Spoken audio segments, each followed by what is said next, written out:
Fala comigo, pessoal, sejam bem-vindos a mais um vídeo aqui do canal. E uma das grandes perguntas que a gente viu a galera fazendo aí nos últimos anos foi por que a Ford saiu do Brasil. E aí eu peguei um corte aqui do professor Boris Fieldman, um dos maiores especialistas de carro, falando sobre o motivo disso lá no podcast Irmãos Dias. E a Ford é uma empresa de muitos e muitos anos. Henry Ford foi um grande construtor de carros lá no final com o início do século passado. E aí a gente tem, principalmente através da Ford ali, um ganho de escala, onde a grande parte da população começou a ter acesso a carros. E aí, trazendo mais para os dias atuais, a Ford saiu recentemente do Brasil e empresa de capital aberto, tem grande capital intensivo também, as indústrias automobilísticas são mais complexas mesmo, e a gente vai entender um pouquinho da posição do Boris Fieldman aqui no corte do podcast, o que ele acha lá como motivo principal para a Ford ter saído do Brasil. Vamos ouvir aqui a posição do Boris Fieldman. Fiquei pensando a Ford, né? A Ford saiu do Brasil. Por que a Ford saiu do Brasil? Porque ela tinha um prejuízo diário na América do Sul, principalmente no Brasil. Você que gosta de investimento, sabe quanto que ela perdia por dia? $1.500.000. Meu Deus! Nossa, Meu a Deus, operação dela na América do Sul, ela perdia, mas era muito dinheiro. Porque ela não conduziu bem os negócios dela, porque o governo brasileiro taxa demais os carros. O pessoal diz, essas fábricas ganham rios de dinheiro. Não ganham, não. Quando você paga R$ 100 no seu carro, 40 ou 50, depende do carro, ficaram para o governo. Meu Deus! Do imposto. Mas aí você tem mais o custo Brasil, que é maior que dos outros países, para trazer as peças importadas, pagou mais um monte de imposto. O custo do porto é enorme. O custo da estrada esburacada, o custo do frete é maior para levar as peças, para trazer os carros. Tudo é maior no Brasil. Agora, claro, tem empresas que conseguem uma ótima administração, tem uma rentabilidade, mas não é rio de dinheiro. Eu insisto aqui, eu não sou embaixador, nem sou advogado de fábrica nenhuma, mas a gente conhece mais ou menos como isso funciona. Então, o carro lá nos Estados Unidos custa 50, aqui custa 100. Não, aqui custa 50. Muitas vezes, se você fizer o cálculo, você vai descobrir que o carro nos Estados Unidos é mais caro que o nosso, se você deduzir os impostos. Aqui, os impostos chegam a 40%, 45%. Sabe quanto você paga de imposto nos Estados Unidos? Você tem ideia? Eu faço ideia. Não faço ideia. 7, 6, 8% de imposto. Só.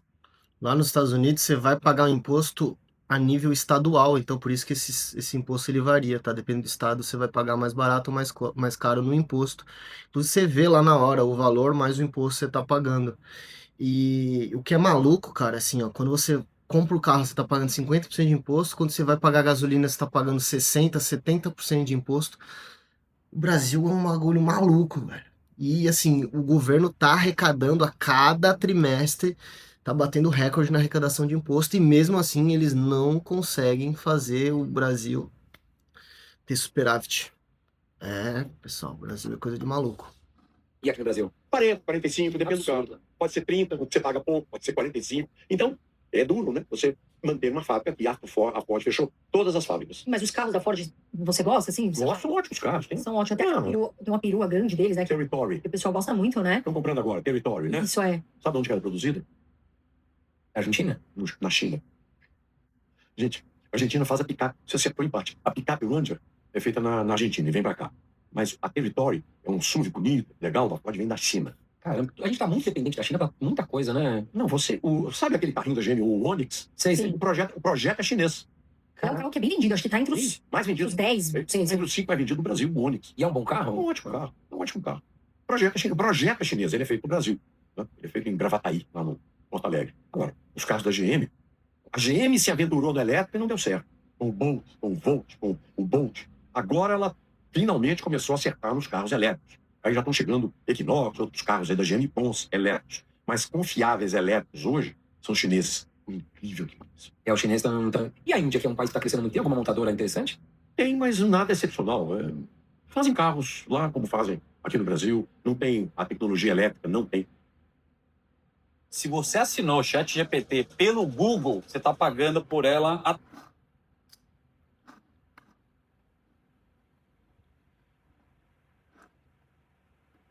Eu fiquei pensando a Ford, né? A Ford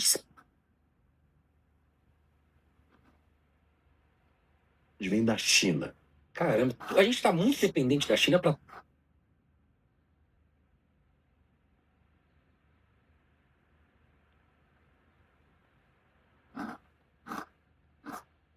Muita coisa, né? Não, sabe aquele 5 mais vendido do Brasil?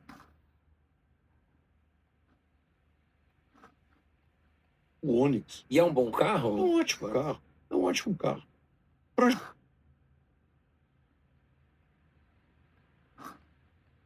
Projeto chinês, ele é feito no Brasil.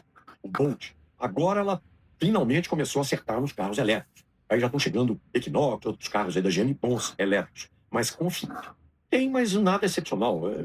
Fazem carros lá como fazem aqui no Brasil. Não tem a tecnologia elétrica, não tem. Na semana atrasada, o presidente da Ford dos Estados Unidos, Mr. Jim Fowler, ele foi na China e dirigiu os carros chineses. Sabe o que ele voltou falando, sabe o quê? O quê? Os chineses são melhores do que os nossos. Caraca, Da Ford. Olha, Os chineses são melhores que os nossos. que loucura. E estava se referindo principalmente aos elétricos. Os elétricos estão dominando o mundo. Você tem aqui no Brasil já carros híbridos. A Cherry tem bons híbridos. A Jaque, aquele empresário fantástico, Sérgio Abib, Jack Motors, né? a Jack é toda de elétrico. Desde o compacto até a picape que está lançando agora. Agora ele resolveu lançar uma picape diesel, mas a linha dele é de elétrico.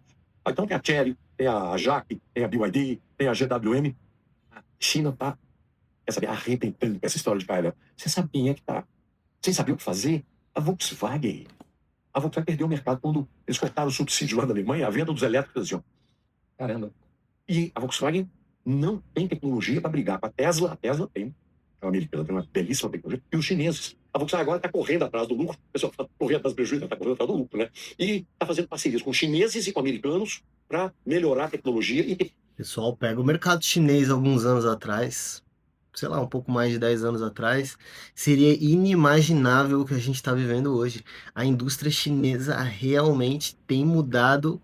E assim, isso é um perfil meio comum dos asiáticos, né? Eles copiam o que acontece no Ocidente, melhoram o processo, conseguem fazer de forma mais barata e depois escalam. tem carros elétricos para competir com os melhores do mundo. A Volkswagen. É uma baita marca, né? Os carros da Volkswagen são muito bons, né? O meu carro hoje usa um Passat Volkswagen, por exemplo. Né? Eu acho que a Volkswagen tem parceria, inclusive, com a VEG aqui no Brasil, para a questão de tecnologia de não sei se é bateria ou se é... Ainda não. Ainda não. Mas a VEG é uma multinacional de motores elétricos e de disjuntores e de equipamentos elétricos. É uma baita empresa com ações vencedoras na Bolsa de Valores. Agora, Boris, você falou bastante da China. A China hoje ela é um país que está preparada para ter assim, a sua frota de automóveis, ônibus, caminhões elétricos. Eu nunca tive o prazer de ir para a China, então não vivenciei isso. Eu tive na Europa. Eles já estão vivendo isso aí, cara. Na Europa eu vi bastante ponto. Estive recentemente em Portugal, eu vi bastante ponto de recarga de carro elétrico. Mas e na China? Também, claro. Na China, a China é a campeã de carros elétricos do mundo. Você pega os carros chineses, vai na Noruega, para você ver, mais de 50% dos carros elétricos quase por chinês. Caramba. Porque lá é um país rico, um país pequeno. Lá é ótimo você ter carro elétrico. Você tem dinheiro para comprar um carro elétrico, você tem dinheiro para montar o seu ponto de recarga. Então, a Noruega está infestada de carros chineses elétricos. Agora, na própria China, você nunca foi, eu já fui algumas vezes, né? Salão de Pequim, salão de Xangai, não sei o quê. Olha, motocicleta, vou dar como exemplo. É raro você ver uma motocicleta a combustão com motor a gasolina. Quase tudo elétrico. Eu estava Essa conversando... autonomia é boa para uma moto elétrica? 60, 70 quilômetros. Você precisa mais tempo para você andar na... Eu conversei lá na China. Meu filho é diplomata, tem um amigo que tá lá na embaixada do Brasil. Meu filho é diplomata. Ele encostou na porta do meu hotel, a gente foi a pé. Aí mas a sua moto é elétrica? Ele falou, é. Mas eu tô vendo que no estacionamento todas são elétricas. Ele falou, pra que eu vou andar com combustão? Mas como é que você recarrega? Ele falou, vem cá ver. Aí ele subiu o banco da motinha dele, puxou uma alça, ele pegou a bateria e falou, chega de noite, eu tiro isso aqui, levo pro apartamento e recarrego. Beleza, ele tira a própria bateria, leva para casa. No dia seguinte, vai funcionando. 70 quilômetros, eu não ando 20 por dia. Sim, Mas eu vale tô muito a pena. 50, 60, 70 quilômetros. Exatamente, poxa. Então, por isso que eu recomendo, inclusive, quando o pessoal fala, e o elétrico? Compra o elétrico chamado híbrido plug-in. O que é híbrido plug-in? Tem os dois motores, o híbrido, o elétrico, tem combustão. Mas, o plug-in é aquele que você recarrega de noite. Então, de manhã, você tem as baterias recarregadas. E sabe qual é a autonomia que você tem já em alguns híbridos plug-in? 100 a 150. Cara, tem um corte que eu vi aqui e eu não sei onde que tá a programação, né? Não sei se eu já postei ou se eu vou postar. E a crítica ao híbrido plug-in era gigantesca, tá? Os híbridos plug-ins que são pesados, que tem, sei lá, 400 quilos a mais no carro, falam que é uma bomba, tá? Agora, os híbridos plug-ins são leves, que tem, sei lá, 50 quilos a mais, aí sim valem a pena. Eu só tô replicando o que eu vi aqui no corte, tá, pessoal? Não sou especialista em carros. Quanto quilômetros? Você roda mais do que isso por dia? Eu Não. nem perto. Então, tem gente que tem híbrido, plug-in, que roda 1 mês, 2 meses, sem abastecer. Ele só roda elétrico. Agora, se um dia ele for viajar, aí vai com No elétrico. posto, de repente, Para né? no posto. E abastece com gasolina, para etanol, sei lá. Ô, Boris, é gás natural, então ninguém mais fala em gás? Tem uma época que a gente fala, pô, o gás é muito baratinho pra rodar, só que tinha o problema dos tanques que ocupavam muito porta-mala. É não só o tanque ocupa o porta-mala, como o equipamento para transformar o carro. Porque ninguém faz carro a gás. Você faz a Etalaflex. Sim. Aí você adapta o equipamento para o carro funcionar a gás. Custa 5, 6 mil reais. Perigoso. E como é que você vai ter o retorno desse investimento, vocês que gostam? Você vai ter que rodar 4, 5 mil quilômetros por mês. Só um taxista, alguma coisa assim. Negativo. Sim.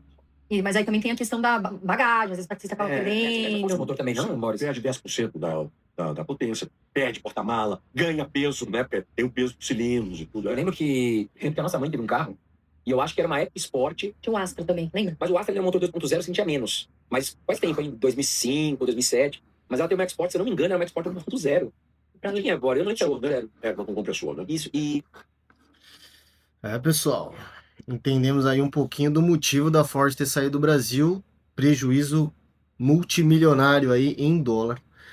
E a gente viu o quanto que os impostos impactam bastante aí na nossa compra dos carros. E aí ele chegou a comentar aqui, professor Boris, sobre o híbrido plug-in. E inclusive vou deixar agora, aqui no final desse vídeo, o corte onde a gente reage ali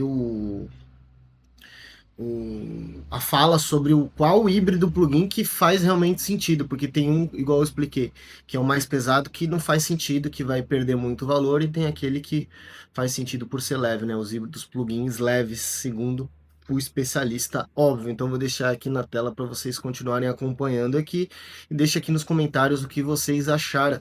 Estamos aqui para debater nesse quadro Wall Street Reage. Tá? Se você ainda não é inscrito no canal, se inscreve aqui embaixo, ative as notificações. Aqui a gente fala sobre investimentos, falamos sobre economia global e trazemos alguns cortes dos principais podcasts de finanças aí do nosso mercado brasileiro. Tamo junto, um grande abraço. Fica aqui com esse vídeo que eu vou deixar aqui sobre os híbridos plugins.